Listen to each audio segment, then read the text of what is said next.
50년 전 국가적 사기극이라고도 불렸습니다. 세계은행은 이 사업을 실패가 예정된 무모한 도박이라며 차갑게 등을 돌렸습니다. 어찌 보면 당연한 반응이었습니다. 전국의 자동차는 고작 2만 7천 대, 고속도로를 달릴 자동차보다 소달구지가 더 많은 나라.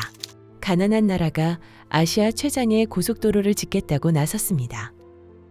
우리들의 후손들이 오늘에 사는 우리 세대가 그들을 위해서 무엇을 했고 조국을 위해서 어떠한 일을 했느냐고 물을 때 우리는 서슴지 않고 조국 근대화의 신앙을 가지고 일하고 또 일하고 일했다고 떳떳하게 대답할 수 있도록 합시다.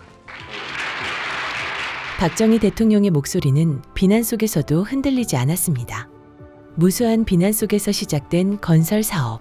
아니 어쩌면 또 다른 전쟁이었을 777일간의 사투가 시작되었습니다. 중장비는 부족했고 기술은 없었습니다. 자금은 바닥났고 시간은 부족했습니다. 그래도 팠습니다. 쌓고 깔고 또 파고 길을 만들었습니다. 결과는 숫자로 기록되었습니다. 착공 당시 고작 142달러이던 1인당 소득은 개통 7년 만에 무려 1000달러를 돌파했습니다. 서울에서 부산까지 이동시간 15시간에서 단 4시간대로 단축, 전국이 하나의 거대한 산업 생태계로 통합됐습니다. 그렇게 대한민국의 체질을 바꿀 경제개발의 대동맥이 박동하기 시작했습니다. 2026년, 지금 빛나는 현재를 사는 우리들이 바로 그 가치의 살아있는 증거일 것입니다. 국가적 사기극이라는 오명까지 써가며 진행된 사업. 당장 중앙분리대 만들 돈도 없던 그 시절. 지금 우리가 달리는 10차선의 설계는 이미 모두 끝나 있었다면 믿어지시나요? 오늘은 그 건조하고도 치열했던 기적의 진실을 지금부터 추적합니다. 1964년 대한민국 1인당 국민소득 105달러, 북한은 약 190달러, 필리핀은 약 200달러로 한국의 2배. 대한민국은 명실상부 세계의 최빈국이었습니다. 그해 12월 서독. 박정희 대통령은 빌린 벤츠에 몸을 싣고 아우토반을 달리고 있었습니다. 서독 정부가 제공한 고급 의전용 차량이었습니다. 빈국의 대통령이 선진국에 차관을 구걸하러 온 여정. 수행원들은 긴장했고 실수는 용납되지 않았습니다. 그러나 박정희 대통령은 의전에 관심이 없었습니다. 그는 차창 밖을 한없이 바라보았습니다. 끝없이 이어지는 콘크리트 도로, 곡선도 없이 뻗은 직선 구간, 완벽한 배수 시스템. 그의 눈은 모든 것을 날카롭게 기록하고 있었습니다. 그는 갑자기 차를 세우라 명령했습니다. 일정에 없는 돌발 상황에 모든 이들이 긴장했습니다. 하지만 박정희 대통령은 아랑곳하지 않고 차에서 내렸습니다. 그리고 차가운 아스팔트 위에 무릎을 굽혔습니다. 맞춤 정장 바지가 흙바닥에 쓸렸지만 개의치 않았습니다. 손바닥으로 노면을 더듬고 거칠기를 느꼈습니다. 배수구 앞에 멈춰 볼펜으로 깊이를 쟀습니다. 그리고 중앙분리대를 눈에 담았습니다. 그는 서독의 아스팔트 위에 서서 한반도의 미래를 보고 있었습니다. 그는 서독의 수행관들에게 아우토반에 대해 묻고 또 물었습니다. 서독 수행관 에리 루이케는 훗날 이날에 대해 이야기했습니다. 대통령은 차 안에서 창밖을 보는 게 아니라 무릎 위에 지도를 펼쳐놓고 계속해서 무언가를 적고 있었다. 그는 독일의 풍경이 아닌 도로의 곡선과 경사도를 관찰하고 있었다. 타국의 돈을 빌리러 온 빈국의 대통령. 그가 보여준 기이한 집중력은 독일인들에게 경외심마저 불러일으켰습니다. 귀국 후 박정희 대통령은 달라졌습니다. 청와대 집무실은 설계실로 변했고 육군 공병대에서 가지고 온 정밀지도가 벽을 덮었습니다. 서울 부산 간 지형도, 산악분포도, 하천분포도, 인구 밀집도. 그는 매일 그 앞에서 시간을 보냈습니다. 서울 부산 간 이동시간 15시간, 물류비, 생산성, 시간, 기회. 이 느린 속도가 대한민국 성장의 발목을 잡고 있었습니다. 독일 또한 한때 패전국이었고 폐허였습니다. 그러나 20년 뒤 박정희 대통령이 직접 본 독일은 달랐습니다. 아우토반 건설. 아우토반 건설 전후 경제성장률 비교표, 물류비용 절감 그래프, 산업단지 연결 효과, 숫자는 명확했습니다. 서울에서 대전, 구미, 대구, 포항, 부산. 박정희 대통령은 지도 위에 직접 선을 그었습니다. 428km. 1966년 독일 고문단이 도착했고 루이케도 함께 왔습니다. 그들은 한반도 지형을 조사하고 보고서를 작성했습니다. 결론은 단호했습니다. 불가능. 산악 비율 70%, 기술 부족, 중장비 부족. 독일 기술자의 논리와 그의 의지가 충돌했습니다. 논리에는 한치의 허점이 없었습니다. 다만 그의 의지가 훨씬 강했을 뿐. 박정희 대통령은 자신이 독일 아스팔트 위를 만지며 느꼈던 그 차가운 촉감을 믿기로 했습니다. 1967년 4월 29일 진주의 뜨거운 유세 현장. 박정희 대통령의 입에서 경부고속도로라는 6글자가 발표되었고 대한민국은 거대한 소용돌이에 휘말렸습니다. 그야말로 야당의 집중 포화 대상이 된 것입니다. 전국의 차가 10만 대뿐이다. 누구를 위해 길을 닦는가? 신민당 김영삼 의원은 국회 본회의장에서 외쳤습니다. 그의 논리 또한 치밀했습니다. 1967년 기준 승용차 등록 대수 2만 7천 대, 화물차를 포함해도 10만 대. 고속도로를 달릴 차량조차 없는 가난한 나라. 그런 곳에 국가 예산의 무려 25%를 쏟아붓는 무모한 공사로 보였을 것입니다. 결국 골프 치러 가는 부자들을 위한 유람로가 될 것이다. 고속도로 닦을 돈으로 쌀을 사고 비료를 사라. 이 사업은 국가를 파산으로 몰고 갈 대국민 사기극이다. 김대중 의원은 더욱 날카로웠습니다. 야당 의원들은 현장으로 갔습니다. 서울 한남동 기점 공사장, 불도저 앞에 드러누웠습니다. 다음 날 신문들은 일제히 쏟아냈습니다. 민생은 뒷전, 무리한 토목공사 강행, 나라가 한 목소리로 대통령의 결단을 비난했습니다. 대통령의 고독은 야당의 반대 때문만은 아니었습니다. 믿었던 여당 의원들은 지역구를 챙기느라 아우성이었고 당시 장기영 부총리를 포함한 경제부처 관료들은 고속도로 건설을 경제적 자살 행위로 보았습니다. 이들은 박정희 대통령 정권의 핵심 엘리트들이었기에 이들의 반대는 야당의 비판보다 훨씬 위협적이었습니다. 안팎으로 포위된 사면초가 그 어둠 속에서 박정희 대통령은 지도만 바라보았습니다. 그는 논쟁하지 않았습니다. 그는 설득하지 않았습니다. 대신 현장으로 향했습니다. 첫 번째 조치, 우회로 차단. 경제기획원을 거치지 않는 지휘체계를 구축했습니다. 청와대 직속 고속도로 건설기획단을 설치하고 군인 출신 인사들로 배치했습니다. 모든 의사결정을 이 기획단에서 빠르고 정확하게 처리했습니다. 두 번째 조치, 군 투입. 민간 건설사만으로는 빠른 건설과 예산 절감을 이뤄낼 수 없었습니다. 박정희 대통령은 육군 공병대를 호출했습니다. 총 2만 명의 군인, 군용 장비까지 동원한 사업은 마치 군사작전을 방불케 했습니다.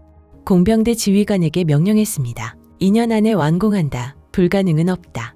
군인들은 반론하지 않았습니다. 세 번째 조치, 설계의 변경. 예산이 부족하다는 지적. 그는 기괴한 해법을 제시했습니다. 땅을 살 돈이 없으면 중앙분리대 폭을 깎아라. 갓길을 줄여라. 하지만 4차선은 포기 못한다. 건설부 기술진과 세계은행 고문단이 반발했습니다. 국제표준 안전기준을 충족할 수 없고 대형 사고의 위험이 크다는 우려. 하지만 박정희 대통령은 그 표준을 다 따진다면 평생 우리나라에 혈관과도 같은 고속도로를 건설하지 못할 것을 알고 있었습니다. 우리가 표준을 만들면 된다. 결과적으로 경부고속도로는 세계에서 가장 폭이 좁은 고속도로가 됐습니다. 중앙분리대는 국제표준의 겨우 절반인 3m, 갓길폭 또한 60% 정도, 심지어 차선폭마저 국제표준보다 좁았습니다. 위험한 결정이었고 무모한 도전이었습니다. 그러나 효율적이었습니다. 그 결과는 용지 매입비 40% 절감, 공사기간 6개월 단축으로 돌아왔습니다. 박정희 대통령은 표준보다 현실을 택했고 이상보다 완공을 선택했습니다. 1968년 2월 1일 마침내 총 없는 전쟁이 시작되었습니다. 산악, 하천, 안반으로 428km의 전선, 모든 지형이 적이었습니다. 1970년 7월 7일 박정희 대통령은 날짜를 못 박았습니다. 2년 5개월, 세계 어느 나라도 시도조차 하지 못할 속도. 건설사들이 구간을 나눠 맡았습니다. 현대건설, 삼한기업, 대림산업, 극동건설, 총 25개 구간. 경부고속도로 건설 역사상 가장 가혹한 구간, 515m, 짧은 터널이었습니다. 하지만 그곳은 지옥 그 자체였습니다. 지질조사 결과 풍화한 80% 점토층 혼재, 지하수 과다, 터널 공학의 악몽 같은 조합이었습니다. 첫 발파, 안반이 무너졌습니다. 그들은 예상하고 있었습니다. 지보공을 설치하고 다시 파고, 무너지고 또다시 파고, 무려 13번의 낙반 사고. 세 번째 사고에서 현대건설 현장 소장이 보고했습니다. 불가능합니다. 지질이 견디질 못합니다. 정주영 회장은 서울 본사가 아닌 충북 옥천 공사장 천막에 있었습니다. 해봤어. 해보지도 않고 안 된다고 하지 마. 정주영 회장은 결단을 내렸습니다. 일반 시멘트 가격의 6배, 조강 시멘트를 투입했습니다. 굳는 속도가 무려 10배 빨랐습니다. 지보공이 버텨주는 동안 안반이 무너져 내리기 전에 시멘트가 굳어야 했습니다. 물리학적으로는 불가능할지도 모르는 일. 하지만 당시 우리 아버지들에게 불가능이란 없었습니다. 그들은 무시무시한 어둠 속을 뚫고 앞으로 나아갔습니다. 비단 당제터널만의 이야기는 아닙니다. 전국 428km 전 구간이 전쟁터였습니다. 산을 깎고 계곡을 메우고 터널을 뚫고 다리를 놓았습니다. 박정희 대통령은 매주 현장을 돌았습니다. 작업복 차림으로 현장을 두 눈으로 확인하고 공정표와 대조했습니다. 24시간 3교대 8시간씩 기계는 단 1분도 멈추지 않았습니다. 밤이면 횃불을 피우고 타이어를 태워 현장을 밝혔습니다. 그렇게 2년 5개월 동안 대한민국 국토가 밤낮 없이 타올랐습니다. 1970년 7월 7일 준공식 날 서울 한남동 화려한 무대가 설치됐습니다. 박정희 대통령이 테이프를 끊었고 샴페인이 터졌습니다.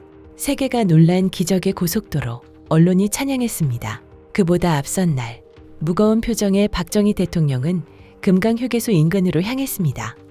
위령탑 앞에서 향을 피우고 절을 했습니다. 공식적으로 집계된 사망자만 77명. 같은 대한민국 하늘 아래 동시에 개통식과 추도식이 열렸습니다. 428km의 도로 어느 한 곳. 누군가의 희생이 깃들지 않은 곳이 없었습니다. 아스팔트 아래 수많은 땀과 피와 눈물이 묻혔습니다. 매일 그 위를 당연한 듯 달리는 우리는 상상할 수 없는 희생이 있었습니다. 이렇게 총칼 없는 전쟁이 끝났습니다. 사람들은 경부고속도로가 단순히 서울과 부산을 잇는 길이라고 생각했을 것입니다. 하지만 그것은 오산이었습니다. 1968년 박정희 대통령은 경부고속도로의 또 다른 전쟁도 시작했습니다. 영일만 모랫바닥에 산업의 쌀을 만드는 제철소를 세우는 전쟁. 이것은 우연이 아닌 대한민국이라는 거대한 공장을 가동하기 위한 치밀한 국가 설계였습니다. 포항제철이 뜨거운 샘물을 뿜어내는 심장이라면 경부고속도로는 그 피를 온몸으로 전달하는 혈관. 박정희 대통령은 전문가들의 시기상조라는 경고를 뒤로하고 결단했습니다. 고속도로를 먼저 깔아놓고 그 길이 완성될 즈음 포항에 샘물을 흘려보낼 준비를 마쳤습니다. 3년의 시차를 둔 완벽한 합작이었습니다. 포항에서 생산된 강철이 고속도로를 타고 달리기 시작했습니다. 울산으로 향한 철은 현대조선소로 들어가 거대한 배가 되었습니다. 구미로 향한 철은 텔레비전과 냉장고가 되었습니다. 이 모든 공산품들은 다시 고속도로를 타고 부산항으로 모여 전 세계로 수출되었습니다. 경부고속도로가 없었다면 소달구지로 밟았어야 했을 길. 고속도로 개통 후 물류 비용은 30% 절감되었고 수출은 4년 만에 4배, 7년 만에 100억 달러를 돌파했습니다. 누군가는 이것을 기적이라 부르지만 냉정하게 말하면 이것은 국가 체질을 바꾼 거대한 수술이었습니다. 농경 국가의 느린 호흡을 멈추고 기계와 철강의 빠른 호흡으로 뜯어고친 결과 대한민국을 빈국의 굴레에서 영원히 벗어나게 했습니다. 도박으로, 광기로 비난받았던 그 시절 박정희 대통령의 결단. 1970년 텅 빈 고속도로. 그 뒤에는 더 큰 결단이 있었단 것을 아시나요? 공사비가 없어 세계에서 가장 좁게 만들어진 고속도로. 도로 양옆의 땅 50m씩 총 100m 폭. 박정희 대통령은 이 부지를 미리 매입하거나 건축 제한 구역으로 묶어버렸습니다. 접도 구역, 도로에 접한 일정 구역, 국가가 통제하는 땅. 당시 반응은 너무나 차가웠습니다. 하지만 박정희 대통령은 확신했습니다. 독일 아우토반을 달렸던 그날, 끝없이 이어지는 차량 행렬. 그것은 대한민국의 미래였습니다. 이것은 50년 뒤를 계산한 진정한 도박이었습니다. 그 결과는 우리가 지금 달리고 있는 10차선의 경부고속도로입니다. 일부 구간 12차선, 1977년 1인당 소득 $1,000 돌파, 자동차 등록 급증, 1987년 100만 대 돌파, 경부고속도로 포화 시작, 1990년 불과 20년 만에 4차선은 6차선으로 8차선으로 넓혀졌습니다. 이 모든 것은 1970년 확보된 부지 덕분에 막힘없이 진행될 수 있었습니다. 지독히도 가난했습니다. 당장 중앙분리대를 만들 돈이 없어 안전을 포기했습니다. 그러나 그는 미래는 포기하지 않았습니다. 50년 뒤 대한민국을 포기할 수 없었습니다. 물론 너무나 냉혹한 선택이었습니다. 1970년대 사람들은 그 선택의 대가를 치렀습니다. 하지만 2020년대 우리는 그 선택의 수혜자가 되었습니다. 당장 먹을 쌀도 없던 시절의 대통령, 가난한 자의 유산이었습니다. 정말 그는 확신에 차 있었을까요? 어떻게 이런 결정을 할 수 있었을까요? 국가를 걸고 미래를 걸고 후손을 믿었습니다. 그 마음의 무게의 일부도 가늠하기 어려울 것 같습니다. 박정희 대통령, 그분의 광기와 해안, 그 경계에서 기적이 피어났습니다. 우리는 그 위를 달립니다. 매일 당연한 듯이